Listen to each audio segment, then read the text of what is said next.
পৃথিবীর হয়তো শ্রেষ্ঠ ভাষা বা যেটাই বলো মা ডাকটা শুনলে যেন মানে মনটা একদম শান্তি হয়ে যায়। তো সেরকমই একটা রিপিট কাস্টমার ছিল, একটা বোন, তার অর্ডারে ছিল তার মাকে দেওয়া একটা গিফট, ছোট্ট কেক। তো সেই কেকটা আমি রেডি করছিলাম।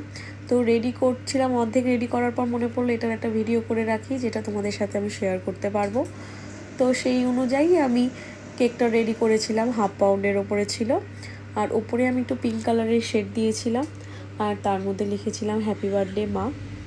আর কিছু স্টিকার বসিয়েছিলাম, আর একটা হার্ট দিয়েছিলাম, কেন মায়ের সাথে আমাদের একদম মনের একটা সম্পর্ক, তার জন্য একটা হার্ট আমি পাশে বসিয়েছিলাম।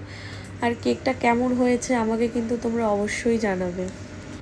আর সকলের উদ্দেশ্যে বলছি, তোমরা সবাই ভিডিও দেখো, একটা করে লাইক করো, আমারও খুব ভালো লাগবে কাজ করার প্রতি, আরও মানে তোমাদের জন্য ভিডিও আরও দিতে পারবো। একটা করে লাইক করো, খুবই ভালো লাগবে।